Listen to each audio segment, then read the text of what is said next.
Reading by Matt Perard. Dumbwaiter by James Stamers. Antimony 9 divers can't be seen, of course, but don't have anything in mind when one of them is around you. The man ahead of me had a dragon in his baggage, so the Lemovic boys confiscated it. Lemovic. Livestock, animal, mineral and vegetable, international customs. Does not like to find dragons curled up in a thermos. And since this antipathy was a two-way exchange, the Lamovic inspectors of Philadelphia International were singed and heated all ways by the time they got to me. I knew them well. "Mr. Saul Jones?" "That's right," I said, watching the would-be dragon smuggler being marched away. A very amateur job. I could have told them. There are only two ways to smuggle a dragon nowadays. "Any livestock to declare, Mr. Jones?" "I have no livestock on my person or in my baggage, nor am I accompanied by any material prohibited article," I said carefully, for I saw they were recording. The little pink bald inspector with a charred collar looked at his colleague. "Anything known?" His colleague looked down at me from 6 feet of splendid physique, smiled unpleasantly, and flipped the big black record book. "Saul Jones," he read. "Lamovic 4-star offender. Galactic registration 6 to 10th power, 763918. 5 foot 10 inches. Earth scale. Blue eyes. Hair variable and usually nondescript brown. Earlobes and cranial. You're not disputing identity, Mr. Jones?" "Oh no, that's me." "I see. Irrevocable galactic citizenship for services to family of Supreme President Xgol in matter of asteroid fungus. Subsequent senatorial amnesty confirmed. Previous sentences therefore omitted. Lamovic offenses thereafter include no indictable evidence but total 24 minor fines for introducing prohibited livestock onto various planets. Suspected complicity in Lamovic cases 1 through 76 as follows: mobile sands, crystal thinkers, recording turtle, operatic fish, giant mastodon. Mr. Jones, you seem to have given us trouble before." "Before what?" "Before this, That," I said, "is an unconstitutional remark. I am giving no trouble. I have made a full declaration. I demand the rights of a galactic citizen." He apologized, as he had to. This merely made both inspectors angry, but they were going to search me anyway. I knew that. Certainly I am a smuggler, and I had in fact a little present for my girl Florence, a wedding present, I hoped, but they would never find it. This time I really had them fooled, and I intended to extract maximum pleasure from watching their labors. I saw the Lamovic records once. The next leading offender has only 2 stars and he's out on Ceres in the penal colony. My 4 stars denote that I disapprove of all these rules prohibiting the carrying of livestock from one planet to another. Other people extend the galactic empire. I extend my galactic credit. You want an amusing extraterrestrial pet to while away the 2-hour work week? I can provide one. Of course, this pet business was overdone in the early days when any space hopper could bring little foreign monsters back to the wife and kiddies. Any weird thing could come in, and did. You are aware, Mr. Jones, that you have declared that you are not trying to bring in any prohibited life form, whether animal, mineral, vegetable, or any or all of these?" "I am," I said. "You are further aware of the penalties for a false declaration?" "In my case I believe I could count on 30 years invigorating work on a penal planet." "You could, Mr. Jones. You certainly could." "Well, I've made my declaration. Will you step this way?" very polite in Philadelphia spaceport.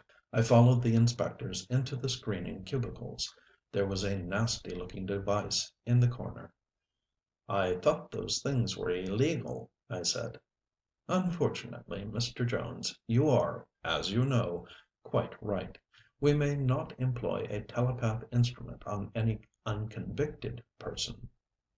They looked sorry, but I wasn't. A telepath would have told them immediately where I had Florence's pet and all about it. I smiled at them. They paid no attention, took my passport and began turning up the Lamavik manual on Antimony 9, livestock of prohibited forms. I had just come from there and so had Florence's little diver, which I had brought as a happy surprise. I sat down. The two inspectors looked as if they were going to say something, then continued flipping pages of their manual. "Here it is, Antimony 9." One of them read out the prohibitions, and the other tried to watch me and the reflex counter behind me at the same time. A crude instrument which should be used, in my professional view, only to determine a person's capacities for playing poker with success. Ants, water, babblers, bunces, candelabra plants, catch'em fellers, Scythia majoris, divers, dunces, dimple images, drakes, dunking dogs, dogs, salvage, dogs, water, dogs not otherwise provided for, unspecified, elephants, miniature, fish, any. They went on. Antimony 9 is teeming with life and almost every specimen is prohibited on other planets. We had passed the divers, anyway. I smiled and gave the reflex counter a strong jerk just as the smaller inspector was saying mammoths. They looked at me in silence. "Funny man," one said, and they went on reading. "Okay," the large inspector said at last. "We'll examine him for everything." For the next 3 hours they took blood specimens to see if I had microscopic livestock hidden there, then X-rayed me and my baggage, fluoroscoped everything again, put the baggage through an irritator life indexer, investigated my orifices in detail with a variety of instruments, took skin scrapings in case I was wearing a false layer, and the only thing they found was my dark glasses. "Why don't you wear modern contact lenses?" "It's none of your business," I said, "but these old style spectacles have liquid lenses." There was a flurry, and they sent away for analysis a small drop from one of the lenses. There were no signs of prohibited life in the liquid.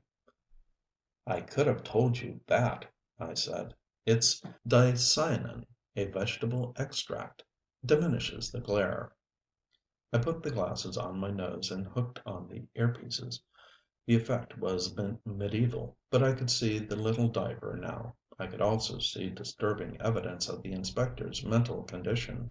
A useful little device, invented by Dr. W. J. Kilmer (1847 1920) for the study of the human aura in sickness and health. After a little practice, which I was not going to allow the Lamavik inspectors, the retina became sufficiently sensitive to see the microwave aura when you looked through the dicyanin screen. As was true of most of these psi pioneers at that time, nothing was done to further Kilmer's work when he died. I noticed, without surprise, that the inspectors had a mental field of very limited extent, and that the little diver had survived the journey nicely. "Can I go now?" I asked. "This time, Mr. Jones." When I left, the repair staff was building a new inspection barrier to replace the parts the Dragon had got. Such an amateur performance. Leave smuggling to professionals and we'd have Lamavik disbanded from boredom in 10 years. I nearly slipped on the fine silica dioxide which had fused in the air when the Dragon got annoyed. Nasty, dangerous pets. The one for Florence was the only contraband I was carrying this trip, which was purely pleasure. She was waiting for me in her apartment, tall, golden, luscious, and all mine. She thought I was in import-export, which in a sense was true. "I've missed you so much, Saul," she said, twining herself on me and the couch like a Venusian water nymph. "Did you bring me a present?" I lay back and let her kiss me. "Of course I did. A small but very valuable present." I let her kiss me again. "Not a Jupiter diamond, Saul?" "Much rarer than that, and more useful." "Oh, useful. Something to help you in the house when we're married, honey. Now don't pout so prettily, or I'll never get around to showing you." My homecoming was not developing quite as I planned, but I put this down to womanly, if not exactly maidenly, quirks. When she found out what I had brought her, I was sure she would be all over me again. I put on my dark glasses so that I could see where the diver was. "Would you like a drink, honey?" I asked. "I don't mind," she said sulkily.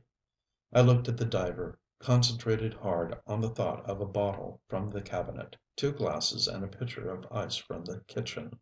He went revolving through the air obediently, and the items came floating out neatly. Florence nearly shattered the windows with her screams. "Now calm down, honey," I said, catching her. "Calm down. It's just the little present I brought you." The bottle, glasses and pitcher dropped gently on to the table beside us. "See," I said. "Service at a thought. Remote control. The end of housework. Kiss me." She didn't. "You mean you did that, Saul?" "Not me exactly. I've brought you a little baby diver, honey, all the way from Antimony 9, just for you. There isn't another one on Earth. In fact, I doubt if there's another one outside Antimony 9. I had a lot of trouble securing this rare and valuable present for you." "I don't like it. It gives me the creeps." "Honey," I said carefully, "this is a little baby. It couldn't hurt a mouse. It's about 6 inches in diameter, and all it is doing is to teleport what you want it to teleport." "Then why can't I see it?" "If you could see it, I wouldn't have been allowed to bring it for you, honey, because a whole row of nasty-minded solar civil servants would have seen it too, and they would have taken it from your own sweet Saul." "They can have it." "Honey, this is a rare and valuable pet. It will do things for you." "So you think I need something done for me? Well, I'm glad you came right out and said this before we were married." The following series of but from me and irrelevance from Florence occupied an hour, but hardly mentioned the diver. Eventually I got her back into my arms. My urges for Florence were strictly biological, though intense. There were little chances for intellectual exchanges between us, but I was more interested in the probabilities of her as a woman. I could go commune with wild and exotic intelligences on foreign planets any time I had the fare. As a woman, Florence was what I wanted. "Back on Antimony 9," I explained carefully, "life is fierce and rugged. So, to keep from being eaten, these little divers evolve themselves into little minds with no bodies at all, and they feed off solar radiation. Now, honey, minds are not made of the same stuff brains are made of, good solid tissue and gray matter and neural cortex." "Don't be dirty, Saul." "There is nothing dirty about the body, honey. Minds are invisible, but detectable in the micro wavelengths of any sensitive counter, and look like little glass eggs when you can see them, as I can by using these glasses. In fact, your diver is over by the window now. But having evolved this far, they came across a little difficulty and couldn't evolve any further. So there they are, handy little minds for teleporting whatever you want moved, and reading other people's thoughts." She gasped. "Did you say reading other people's thoughts?" "Certainly," I said. "As a matter of fact, that's what stopped the divers from evolving further. If they brush against any thinking creature, they pick up whatever thought is in the creature's conscious mind. But they also pick up the subliminal activity, if you follow me. And down at that level of a mind, such as man's, his thoughts are not only the present unconscious thoughts, but also a good slice of what is to him still the future. It's one of those space-time differences.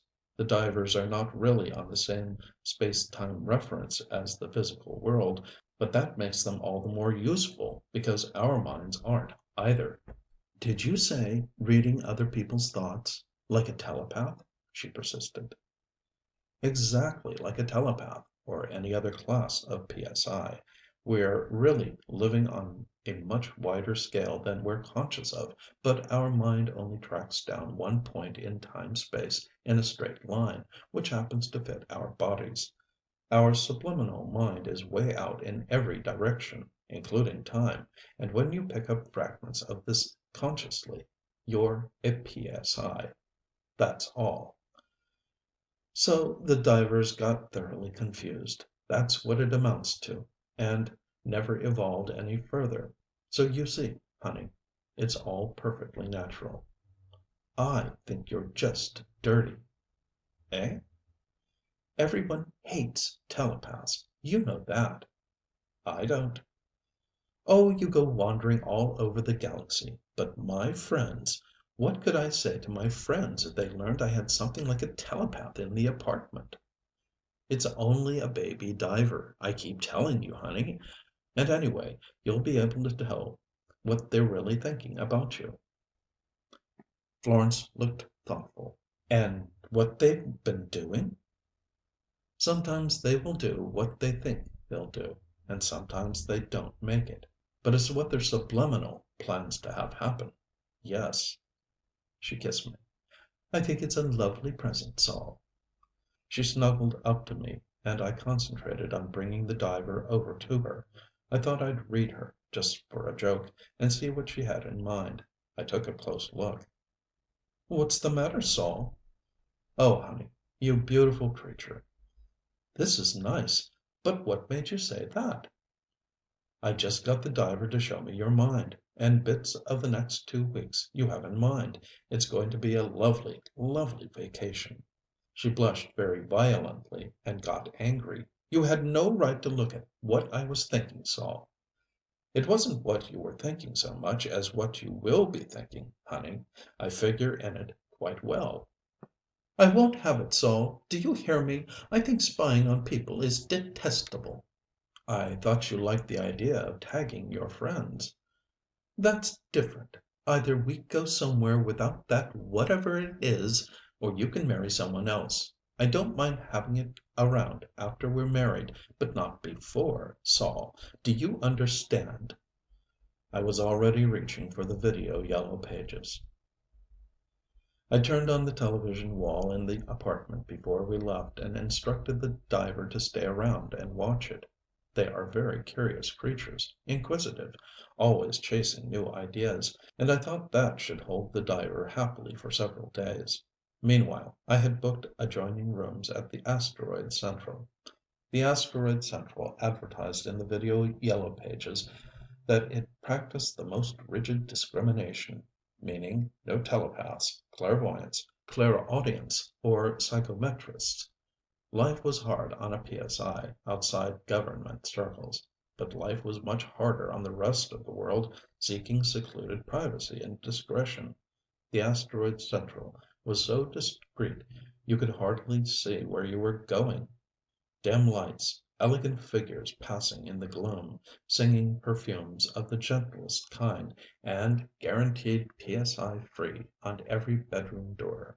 I was humming idly in my room, with one eye on the communicating door through which, were she but true to her own mind, Florence would shortly come, and I turned on the television wall only to see how less fortunate people were spending their leisure, an idle and most regrettable gesture. There was a quiz game on International Channel 462, dull and just finishing. All the contestants seemed to know all the answers. In fact, the man who won the trip around the rings of Saturn did so by answering the question before the Martian quizmaster had really finished reading it out. When the winner turned sharply on the other contestants and knocked them down, yelling, "So that's what you think of my mother, is it?" the wall was blacked out and we were taken straight to the Solar Party convention. The nominee this decade was human. He seemed to be speaking on his aims, his pure record, and altruistic intentions. The stereo cameras looked over the heads of the delegates. Starting in the row by the main aisle, each delegate shot to his feet and started booing and jeering. It rippled down the rows like a falling pack of cards, each delegate in turn after the man in front of him, and each row picking up where the back of the previous row left off. It was as if someone were passing a galvanizing brush along the heads of the delegates, row by row. Or as if a diver were refreshing the delegates with a clear picture of their nominee's mind. I groaned and called Florence. "Look," I said when she came, "that damned pet has followed the program back to the cameras from your apartment, and there he is lousing up the convention." "I vote Earth," she told me indifferently. "That isn't the point, honey. I'll have to bring the diver here, and quickly." "You do that, Sol. I'll be at home when you get rid of it." By the time the diver picked up my thoughts and came flickering into the room through the walls, Florence had left. I felt the diver off the back of my head, made my thoughts as kindly as possible, and went downstairs to the largest, longest bar. The evening passed profitably because I was invited to join a threesome of crooks at cards. With the aid of the little diver I was able to shorten the odds to a pleasant margin in my favor. But this was doing nothing about Florence. A not altogether funny remark about teleporting the cards did, however, suggest the answer. After the transaction was over, I sent the diver off to a friend on the faculty of Luke University, where they had a long history of PSI investigation, and where the diver could be guaranteed to be kept busy rolling dice and such. This was easy to fix by a video call. There had been times in the past when certain services to the extraterrestrial zoology and botanical tanks had made me discreetly popular with the faculty, and anyway they thought I was doing them a favor. They promised to keep the little diver busy for an indefinite period. I reported to Florence, and after a certain amount of feminine shan't I, she came back to the asteroid central. This time I did not turn on the television wall. I lay still. I said nothing. I hardly thought at all. And after several years compressed themselves into every minute, my own true honey, Florence, slid open the communicating door and came into the room. She walked shyly toward me, hiding modestly within a floating nightgown as opaque as a very clear soap bubble. I stood up, held out my arms, and she came toward me, smiling, and stopped to pick up something on the carpet. "Ooh, Saul, look, a Jupiter diamond!" She held up the largest and most expensive diamond I have ever seen. I was just going to claim credit for this little gift, when another appeared, and another, and a long line marching over the carpet like an ant trail. They came floating in under the door.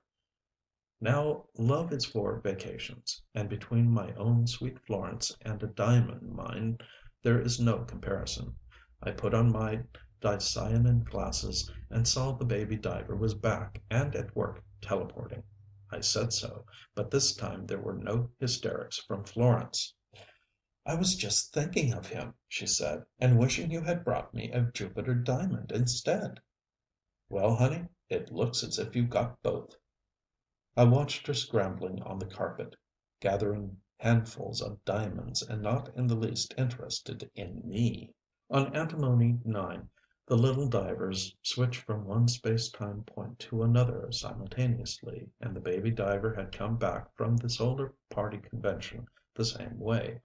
I thought of it. I thought of it, and it came. Florence had just thought of it, and here it was. But now it seemed to be flitting lightly from Earth to Jupiter and back with diamonds, so perhaps there was no interplanetary distance to a mind. This had a future. I could see myself with a winter and a summer planet of my own, even happily paying Earth, solar and galactic taxes. Well, honey, don't you worry, I said. You don't like divers, so I'll take it back and give you something else. Just leave it to Saul. Take your foot off that diamond, Saul Jones. You gave me this dear little diver, and he's mine. She sat back on her heels and thought. The evidence of her thinking immediately came trickling through the door. Venusian opals set in a gold bracelet half a pound heavy, Martian sleaze furs, spiderweb stockings, platinum belts. The room was beginning to look like a video fashion center, a galactic merchandise mart. And after Florence put on a coat and opened the door, her ideas began to get bigger. "This is fun!" she cried, teleporting like mad. "Why, I can have anything in the galaxy just by thinking about it." "Now, honey, think of the benefits to humanity. This is too big to be used for personal gain. This should be dedicated—" "This is dedicated to me, Saul Jones, so just you keep your fingers off it. Why, the cute little thing. Look, he's been out to Saturn for me." I made a decision. "Think wide and grand, Saul Jones," I said. "Sacrifice yourself for the greater good." "Florence, honey, you know I love you. Will you marry me?" That stopped her. "You mean it, Saul?" "Of course." "It's not just because of this diver. Why, honey, how could you think such a thing? If I'd never brought it in for you, I'd still want to marry you." "You never said so before," she said. "But okay, if you do it now. Right now, Saul Jones." So the merchandise stopped coming in while we plugged into the video and participated in a moving and legal ceremony. The marriage service was expensive, but after all we could teleport a few thousand credit blanks from the solar treasury. Immediately after we had switched off, we did so. "Are you sure you married me for myself, Saul?" "I swear it, honey. No other thought entered my head. Just you." I made a few notes while Florence planned the house we would have, furnished with rare materials from anywhere. I thought one of the medium asteroids would do for a base for Saul Jones' intragalactic transport. I could see it all, vast warehouses in immediate delivery of anything from anywhere. I wondered if there was a limit to the diver's capacity. So Florence desired an encyclopedia, and in it came, floating through the doorway. "It says," she read, "not much is known about Antimony 9 divers because none have ever been known to leave their planet."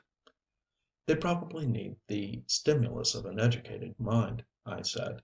"Anyway, this one can get diamonds from Jupiter, and so on, and that's what matters." I kissed the wife of the president of Saul Jones Intragalactic and was interrupted by discreet tapping on the door. The manager of the Asteroid Central beamed at us. "Excuse," he said, "but we understand you have just been married, Mr. and Mrs. Jones." "Irrevocably," I said. "Felicitations. The Asteroid Central will be sending up complimentary euphorics. There is just a small point, Mr. Jones. We notice you have a large selection of valuable gifts for the bride." He looked round the room and smiled at the piles of stuff Florence had thought of. "Of course," he went on, "we trust your stay will be pleasant and perhaps you will let us know if you will be wanting anything else." "I expect we will, but we'll let you know," I said. "Thank you, Mr. Jones. It is merely that we noticed you had emptied every showcase on the ground floor and a few moments ago teleported the credit contents of the bar up here. Not of importance, really. It is all charged on your bill." "You saw it and didn't stop it?" I yelled. "Oh, no, Mr. Jones. We always make an exception for Antimony 9 divers. Limited creatures, really, but good for our business. We get about one a month. Smuggled in, you know. But the upkeep proves too expensive. Some women do shop without more than a passing thought, don't they?" I saw what he meant, but Mrs. Saul Jones took it very philosophically. "Never mind, Saul. You have me." "Or vice versa, honey." I said. End of Dumbwaiter by James Stamers.